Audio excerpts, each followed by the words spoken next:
नमस्कार दोस्तों, स्वागत है आपका अपना YouTube चैनल आर के मेहता में। मैं राहुल। तो चलिए दोस्तों, वीडियो की शुरुआत करते हैं। और हाँ दोस्तों, अगर आपने मेरे चैनल को अभी तक सब्सक्राइब नहीं किया है तो सब्सक्राइब कर ले और बेल आइकन को दबाना ना भूलें, ताकि आगे आने वाले नोटिफिकेशन के बारे में आपको जानकारी मिलती रहे। तो चलिए दोस्तों, कल हमने साधारण ब्याज का पार्ट 1 किया था, आज पार्ट 2 करेंगे। और हाँ दोस्तों, अगर आपने अभी तक मेरा साधारण ब्याज का बेसिक वाला वीडियो नहीं देखा है तो मैंने डिस्क्रिप्शन में उसका लिंक दे दिया है, वहाँ जाके पहले उसको देख लें। तो चलिए शुरुआत करते हैं आज के वीडियो की। तो आज का पहला प्रश्न है दोस्तों कि 8 वर्षों के अंत में एक धनराशि का ब्याज उस राशि का 2/3वां भाग है, तो भुगतान ब्याज का प्रतिशत दर क्या था। तो सबसे पहले इसमें देखेंगे दोस्तों क्या क्या दिया हुआ है। तो समय मेरा दिया हुआ है, समय कितना है दोस्तों, तो 8 वर्ष यानी कि 8 साल। उसके बाद क्या बोलता है कि 8 वर्षों के अंत में एक धनराशि, धनराशि मतलब दोस्तों यानी मूलधन, मूलधन का ब्याज उस राशि का 2/3वां भाग है। यहाँ समझिए दोस्तों कि 8 वर्ष के अंत में एक धनराशि का ब्याज उस राशि का 2/3 मतलब वही मूलधन का 2/3वां भाग क्या है, ब्याज है। ठीक है, तो अब हम इससे क्या निकाल सकते हैं, तो इससे हम ब्याज निकाल सकते हैं। तो ब्याज मेरा क्या हो जाएगा 2, और मूलधन क्या हो जाएगा, मूलधन मेरा 3 हो जाएगा। तो अब मेरे पास सब चीज़ आ गया है। तो अब हमें क्या निकालना है, दर निकालना है। तो बस वही फॉर्मूला लगाते हैं। तो साधारण ब्याज क्या है मेरा 2, मूलधन कितना है 3, समय कितना है 8, निकालना है दर बटे में 100। इसको काट दे 2 चौक 8, इसको काट दे 25 बार में। तो दर बराबर क्या आ जाएगा, तो 25/3।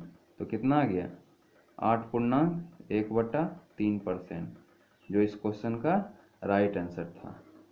ठीक है दोस्तों, उम्मीद करता हूँ कि क्वेश्चन समझ में आया होगा। तो चलिए नेक्स्ट क्वेश्चन की ओर बढ़ते हैं।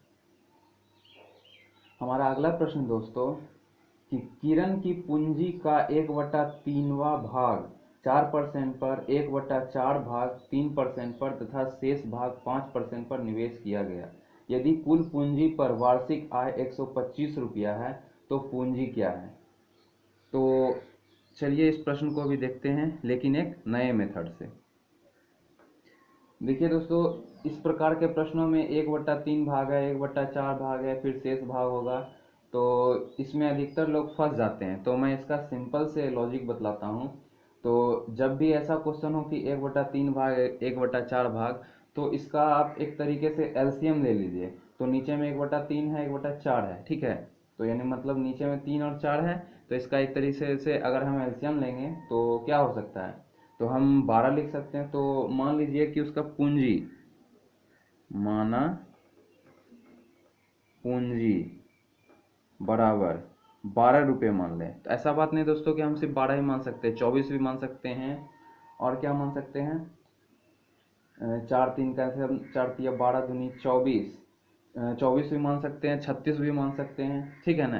तो मैंने सबसे कम अंक उठाया। अब क्या बोलता है कि किरण की पूंजी का 1/3 भाग, मतलब पहला कंडीशन में 1/3 भाग 4% पर, तो पूंजी मेरा कितना है टोटल 12, 12 का 1/3 मतलब 3 भाग कितना पर 4% पर, फिर प्लस, फिर 1/4 भाग 3% पर, फिर यानी 12 का 1/4 करेंगे तो नीचे 4 ही आ जाएगा, इसको 3% पर प्लस। अब शेष भाग, तो शेष भाग कैसे निकलेगा, तो यहाँ पर काट दीजिए। तो 3 चौक 12 मतलब ये 4 भाग हो गया, 4 × 3 = 12, तो 4 3 7 हो गया। टोटल मेरा कितना था 12, तो 12 में से 7 को घटा देंगे तो कितना बचेगा 5 भाग ही तो बचेगा। और शेष को यानी इसको कितना दे रहा है 5% पर। बस अब मेरा हो गया।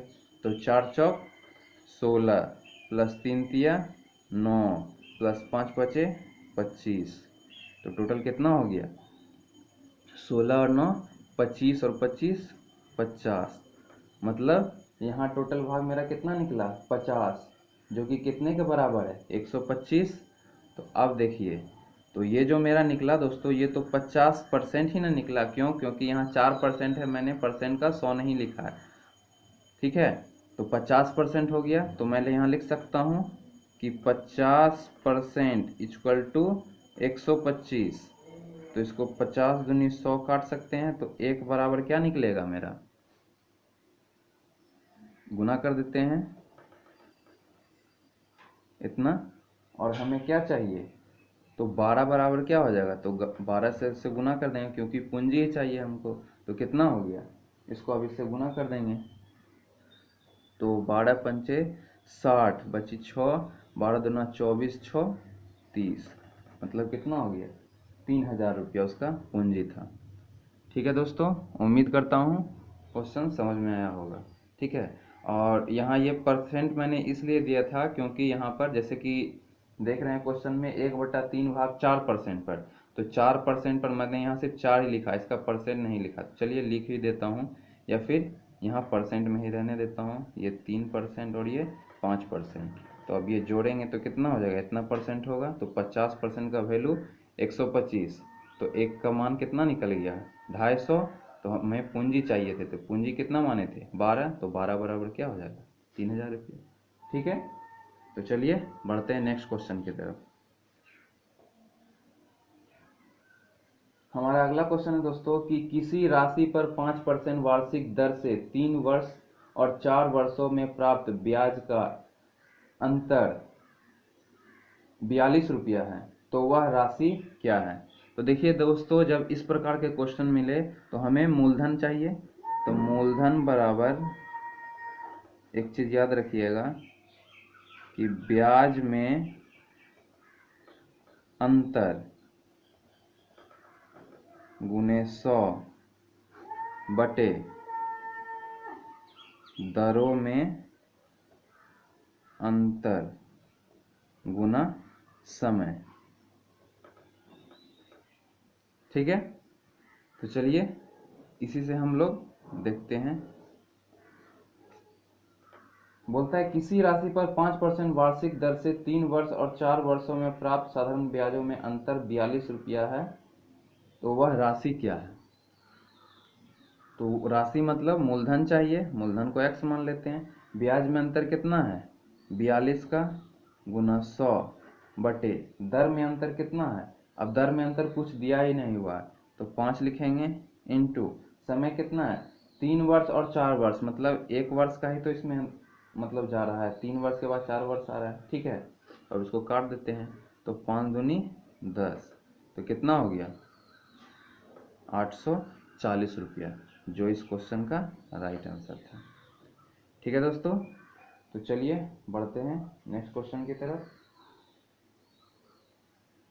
हमारा नेक्स्ट क्वेश्चन है दोस्तों कि कौन सी धनराशि साधारण ब्याज से 5 वर्षों में 520 रुपया और 7 वर्षों में 568 रुपया हो जाएगी।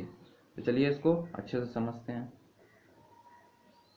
तो 5 वर्ष में हो जा रही है मेरा कितना 520 रुपया, और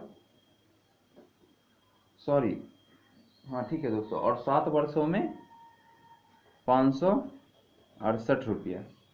ठीक है, तो अब समझिए, ये तो मेरा समय दिया हुआ है, और ये मेरा क्या निकला है, ये मिश्रधन है। क्यों? क्योंकि यहाँ समझिए 5 वर्ष में 520 रुपया हो जा रहा है, इसका अर्थ क्या है, इसमें कुछ मूलधन होगा जो इसमें ब्याज जुट गया, जो 520 रुपया बन गया, और 7 वर्ष में 568 रुपया हो रहा है, मतलब इसमें भी कुछ मूलधन होगा, कुछ ब्याज होगा। ठीक है, तो अब इसका सबसे पहले अंतर कर देते, तो अंतर यहाँ कितना हो गया 2 वर्ष का अंतर। अब इसमें भी अंतर करते हैं, तो कितना हो जाएगा 6 में से 2 गया 4, तो 2 वर्ष का अंतर हो गया 48 रुपया। तो 1 वर्ष का मतलब ये तो ब्याज ही ना मेरा निकला, तो 2 वर्ष में 48 रुपया, तो 1 वर्ष का कितना हो जाएगा 24 रुपया, ये ब्याज निकल गया। ठीक है, तो 1 वर्ष का ब्याज 24 रुपया। ठीक है, तो 5 वर्ष का ब्याज कितना होगा, तो 5 वर्ष का ब्याज बराबर, तो 24 गुना 5 कर देंगे तो कितना होता है 120 रुपया ब्याज आ गया। हमें क्या पूछ रहा है, हमें यहाँ पूछ रहा है कि मूलधन मतलब वही धनराशि। तो अब मूलधन निकालने के लिए क्या करना पड़ता है, मिश्रधन। तो मिश्रधन मेरा 520 था, उसमें 120 यानी कि ब्याज को माइनस कर देंगे, तो कितना आ जाएगा मेरा 400 रुपया। तो यही इस क्वेश्चन का राइट आंसर था। दोस्तों ऐसा बात नहीं है कि इस पर नहीं निकलेगा, इस पर भी उतना ही निकलेगा, यही करना पड़ेगा, क्योंकि क्या मतलब 2 वर्ष का 48 रुपया निकला तो 1 वर्ष का 24 रुपया होगा, तो 7 वर्ष का कितना निकलेगा, इससे गुना कर देंगे और इसमें घटा देंगे। मैंने 5 वर्ष का यहाँ किया था, मैंने इसलिए इससे घटाया, अगर 7 वर्ष के लिए करता तो इससे घटाना पड़ता। ठीक है, इसी क्वेश्चन में आ जाता है कि दर क्या है, तो दर कैसे निकालते हैं। तो दर निकालने के लिए तो मेरा साधारण ब्याज कितना था 120 निकला, बराबर मूलधन कितना निकला 400, गुना समय इसके लिए कितना था 5 वर्ष, दर निकालना है बटे में 100। अब इसको काट छाट दीजिए, 2 शून्य से 2 शून्य कट गया, 4 तिया 12, 5 छक 30, तो दर बराबर क्या निकल गया 6%। ठीक है, तो चाहे तो मूलधन पूछ ले या दर पूछ ले तो कोई दिक्कत नहीं होना चाहिए आपको। तो चलिए बढ़ते हैं नेक्स्ट क्वेश्चन की तरफ।